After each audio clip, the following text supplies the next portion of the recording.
आगामी विधानसभा निवडणुकीच्या तोंडावरती राज ठाकरे पुन्हा एकदा विदर्भाचा दौरा करतात। गेल्या 2 महिन्यातला त्यांचा हा दुसरा दौरा असेल। गेल्या विदर्भ दौऱ्यात त्यांनी वणी मतदारसंघातून राजू उंबरकर यांची उमेदवारी जाहीर केली होती। त्यामुळे आत्ताच्या दौऱ्यातही काही उमेदवारांची घोषणा होऊ शकते का याची उत्सुकता असेल। येत्या विधानसभा निवडणुकांसाठी राज ठाकरेंनी एकला चलोरेचा नारा दिलाय। राज ठाकरेंनी जर विदर्भात आपले उमेदवार दिले तर तिथली राजकीय गणितं कशी बदलतील याची चर्चा सुद्धा त्यांच्या दौऱ्याच्या निमित्तानं रंगू लागली आहे। 17 वर्षांनी जवळपास विदर्भात ते जात आहेत काही भागांमध्ये विदर्भाच्या, आणि त्यामुळे विदर्भामध्ये ते जाऊन तिथे चाचपणी करून तिथले उमेदवार कोण कुठे असतील, माझ्या अंदाजाने 2-3 ठिकाणी ते उमेदवार जाहीर पण केलेले आहेत तिकडचे विदर्भातल्या 1-2 ठिकाणी। ते आता या दौऱ्यामध्ये ती चाचपणी करतील आणि उमेदवार जाहीर करतील। तर विदर्भामध्ये विधानसभेच्या एकूण 62 जागा आहेत। महायुतीनं विदर्भातल्या 45 जागा जिंकण्याचं मिशन यंदाच्या वेळेला हाती घेतलंय। 2019 सालच्या विधानसभेला राज ठाकरेंनी राज्यभरात 110 उमेदवार उभे केले होते, तर विदर्भात मनसेनं फक्त 10 जागांवरती निवडणूक लढवलेली होती, ज्यामध्ये वरोरा मतदारसंघात रमेश राजूरकर उमेदवार होते। त्यांना 34,848 मतं पडली। वणी मतदारसंघात राजू उंबरकरांनी निवडणूक लढवली, त्यांना 16,115 मतं मिळाली। राजुरा मतदारसंघात महालिंग नागनाथ कंठाळे 1,548 मतांसह 5व्या स्थानी राहिले। कारंजा मतदारसंघात पांडुरंग सुभाष राठोड 2,160 मतांसह 5व्या क्रमांकावरती होते। उमरेड मतदारसंघामध्ये मनोज कुमार मनोरंजन बावनगाडेंना 1,790 मतं मिळाली। तर रिसोड मतदारसंघात विजयकुमार वामनराव उम्हाळेंना 586 मतं पडलेली। अकोट मतदारसंघातही मनसेनं उमेदवार दिलेला रवींद्र मधुकर फाटे, त्यांना 792 मतं मिळाली। पुसद मतदारसंघात अभय मधुकर गाडाम यांना 1,302 मतं पडली। तर उमरखेड मतदारसंघात कैलास रामराव वानखेडे यांना 1,015 मतं मिळाली। कारंजा मतदारसंघात सुभाष पांडुरंग राठोड यांना 2,160 मतं पडली। ते येत्या 27 आणि 28 सप्टेंबरला राज ठाकरे अमरावतीत असतील। विदर्भातल्या 11 जिल्ह्यांचा ते आढावा घेणार आहेत। 2 दिवसात ते हा आढावा घेतील आणि काही दिवसांपूर्वी मनसे अध्यक्षांनी निरीक्षकांच्या बैठकीत विदर्भाचा आढावा घेतला होता आणि याच अहवालाच्या पार्श्वभूमीवर ते पदाधिकाऱ्यांशीही संवाद साधणार आहेत। निवडणुका जवळ येतात त्याप्रमाणे उमेदवार फायनलायझेशनच्या निर्णयाप्रत येण्यासाठी म्हणून सन्माननीय राजसाहेबांचा हा परत एकदा उद्या आणि परवा असे 2 दिवस संपूर्ण विदर्भातील पदाधिकारी कार्यकर्ते याच्या बैठका घेणार आहेत आणि त्यानंतर साहेब ठरवतील की कुठल्या जिल्ह्यामध्ये उमेदवार द्यायचे। तर नुकत्याच पार पडलेल्या लोकसभेच्या निवडणुकीत मनसेनं महायुतीला बिनशर्त पाठिंबा दिलेला। लोकसभेत महायुतीला नागपूर, अकोला आणि बुलढाणा या 3 मतदारसंघांमध्ये यश मिळालं। आता विधानसभेत राज ठाकरे स्वतंत्र उमेदवार विदर्भात उभे करत असतील तर त्याचा कुणाला फायदा होईल आणि कुणाला फटका बसेल याचे अंदाजही बांधले जाऊ लागले। महाविकास आघाडीची मतं ते घेतील असं मला वाटतं। याच्यामध्ये काँग्रेसची मतं ते घेतील, काही प्रमाणामध्ये शिवसेनेची मतं घेतील, कारण ज्या ठिकाणी त्या दौऱ्यात चाललेले तरी शिवसेनेचा उमेदवार आहे प्रामुख्याने तिथे आलेला आहे किंवा त्यांची मतं तिकडे आहेत, त्यामुळे ते या पद्धतीनेच आपले उमेदवार टाकतील जिथे शिवसेनेची मतं फोडता येतील, म्हणजे शिवसेनेचे उद्धव ठाकरे गटाची। तर मनसेनं स्वबळावरती लढण्याचा निर्णय घेतलेला असला तरी विदर्भात मनसेची संघटना फारशी मजबूत नाहीये। आगामी विधानसभा निवडणुकीमध्ये विदर्भात मनसेनं मतविभाजन केलं तर त्याचा फटका उद्धव ठाकरेंच्या शिवसेनेला आणि पर्यायानं महाविकास आघाडीला बसण्याची जास्त शक्यता आहे। त्यामुळे सध्या विदर्भात सुसाट धावत असलेलं मनसेचं इंजिन कुणाला धडक देणार आणि कुणाला विजयाच्या स्टेशनवरती पोहोचवणार याची उत्सुकता आहे।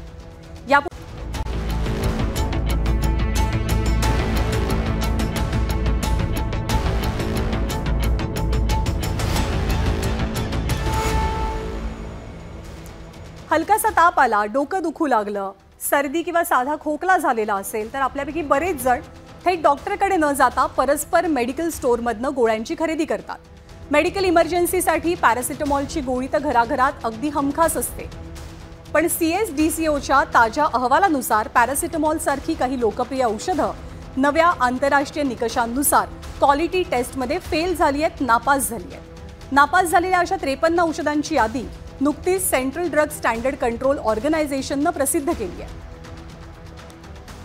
तर नव्या निकषांनुसार पॅरासिटामॉलसह 53 औषधं ही क्वालिटी टेस्टमध्ये फेल झालेली आहेत, ज्यामध्ये विटॅमिन्स, शुगर आणि ब्लड प्रेशरची औषधं सोबतच अँटीबायोटिक्सचा सुद्धा समावेश आहे.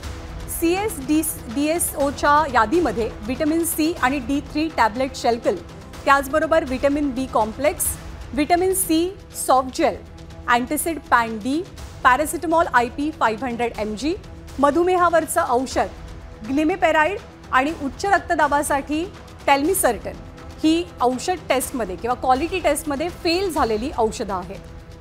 धक्कादायक बाब अशी आहे की या 53 औषधांमध्ये 5 बनावट औषधांचाही समावेश आहे. रोजच्या वापरातली ही औषधं क्वालिटी टेस्टमध्ये फेल होणं ही बाब किती गंभीर आहे, या संदर्भात आम्ही थेट डॉक्टरांनाच विचारणा केली. अशा प्रकारची जी औषधं असतात, अप्रमाणित असतात किंवा सबस्टँडर्ड असतात किंवा क्वालिटी कंट्रोलमध्ये हे ते उत्तीर्ण होत नाहीत, अशी औषधं यांचा परिणाम रुग्णांवर होऊ शकत नाही आणि त्याच्यामुळं त्यांचे आजार बरे होत नाहीत आणि त्यासाठी ती परत मागवली जातात. अँटीबायोटिकसारखी काही औषधं जी आहेत की ज्याच्यामध्ये जर असं कमी प्रमाण गेलं तर त्यामुळं त्या रोगजंतूचा रेझिस्टन्स किंवा त्याचा अवरोध तयार होतो आणि तीही एक मोठा प्रश्न निर्माण होतो आणि यासाठी या पद्धतीचं स्टँडर्डायझेशन हे सतत चालू असतं. त्यामुळे तुम्ही जर मेडिकलमधनं परस्पर औषधांची खरेदी करत असाल तर काही गोष्टी तपासून घेणं खूप गरजेचं आहे. फक्त अधिकृत फार्मसिस्टकडनंच औषधं घ्या. मुद्दा क्रमांक 2, औषधं घेतल्यानंतर त्याचं पॅकेजिंग तपासून घ्या. बंदी असलेल्या औषधांमध्ये तुम्ही घेत असलेल्या औषधांचा समावेश नाही ना हेही चेक करा. जर शंका असेल तर फार्मसिस्टसोबत बोला. पॅकेजिंग उघडलेली किंवा खराब प्रिंटिंग असलेली औषधं घेणं जरूर टाळा.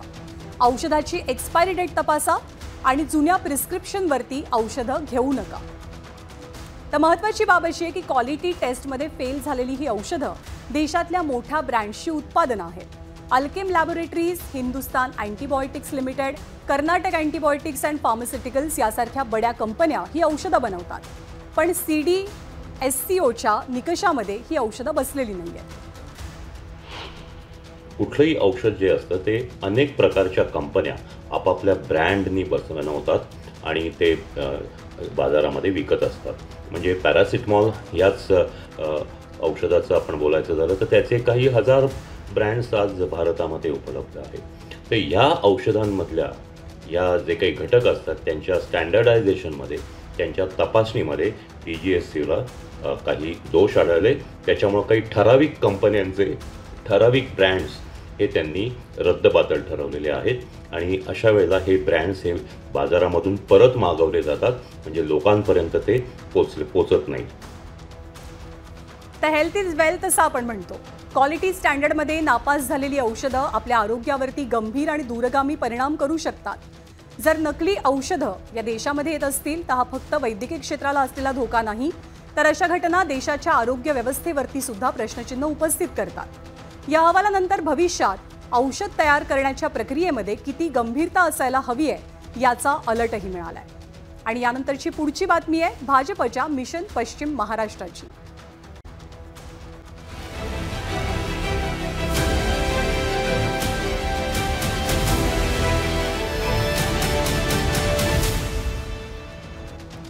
तर महाराष्ट्र विधानसभेच्या निवडणुका राज्याच्या उंबरठ्यावर आल्या.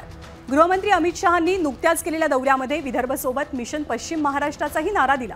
पश्चिम महाराष्ट्र महाराष्ट्राच्या मुख्यमंत्री पदाचा राजमार्ग मानला जातो. ज्याची पश्चिम महाराष्ट्र सत्ता तो राज्याचा राज्यकर्ता.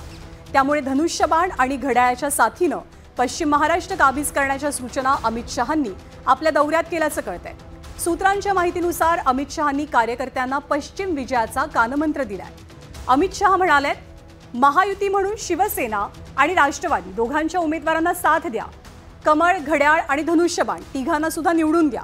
आपण एकत्र आणि एकजुटीनं लढलो तर आपल्याला रोखण्याची ताकद कुणातही नाही. पश्चिम महाराष्ट्रामध्ये यश मिळालं तर राज्यामध्ये सहज सरकार येईल. डिसेंबरमध्ये आपलं सरकार येणार, कमळ फुलणार असं वक्तव्य अमित शहांनी या अंतर्गत बैठकीमध्ये केल्याचं कळतंय. खरं तर पश्चिम महाराष्ट्र हा तसा शरद पवारांच्या राष्ट्रवादीचा आणि काँग्रेसचाही बालेकिल्ला मानला जातो.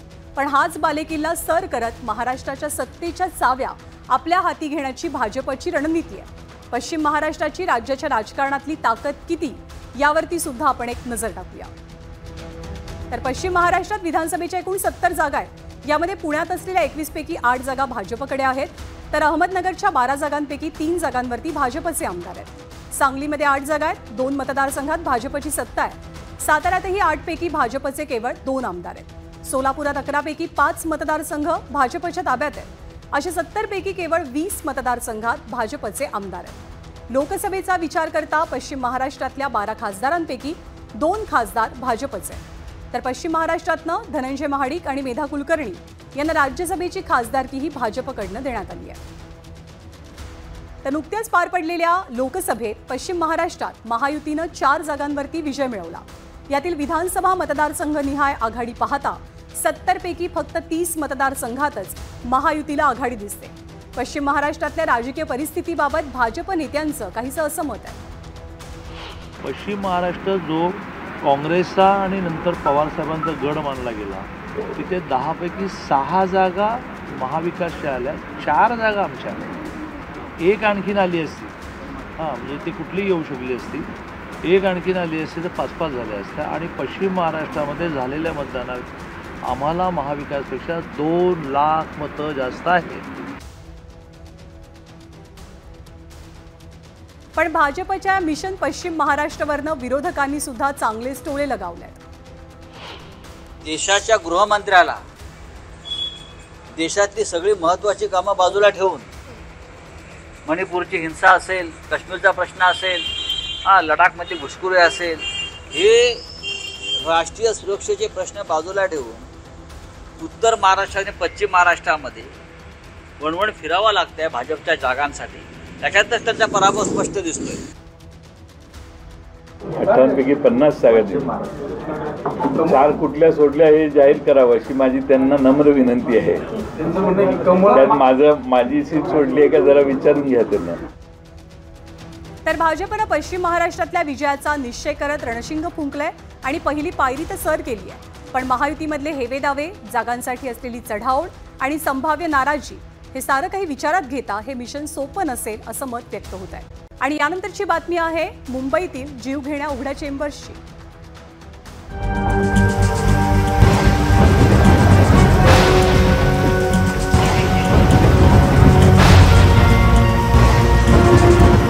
एवढा पाऊस आहे, समजा ढाकण नाही लावलं तर कोणाला तरी उभं करा। ह्या सगळ्या गोष्टीमध्ये सामान्य माणूस चिरडला जातो।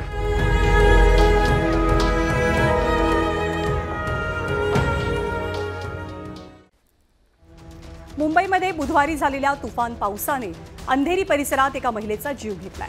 पवईच्या मिलिंदनगरमध्ये राहत असलेल्या विमल गायकवाड रोजच्या प्रमाणे संध्याकाळी कामावरनं घरी जाण्यासाठी निघाल्या, पण रस्त्यावरच्या मॅनहोलनं त्यांचा बळी घेतला। सिप्स कंपनीच्या गेट क्रमांक 3 समोरच ही दुर्घटना घडली। विमल गायकवाड यांच्या अपघाती मृत्यूनं त्यांचं कुटुंब पूर्णपणे कोलमडून गेलंय। मुंबईतल्या घटनेनंतर आरोप प्रत्यारोपांचं राजकारणही अगदी जोरात रंगलंय। विमल यांच्या मृत्यूप्रकरणी पालिकेनं आता उपायुक्तांच्या नेतृत्वात एक चौकशी समितीही स्थापन केली आहे।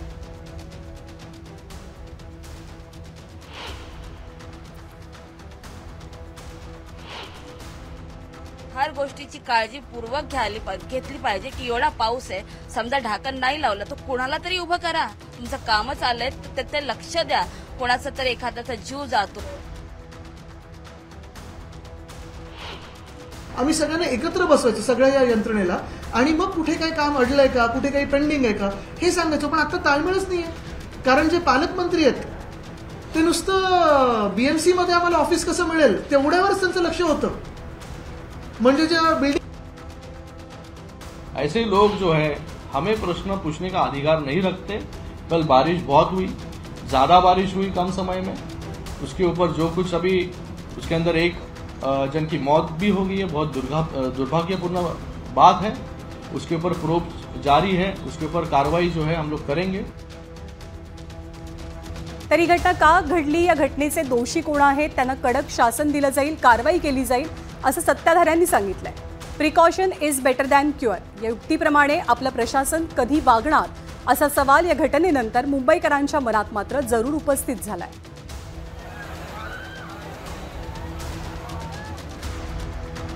आणि या बातमीसोबतच बुलेटिनमध्ये आपण एक छोटासा ब्रेक घेऊन थोड्याच वेळात पुन्हा भेटूया।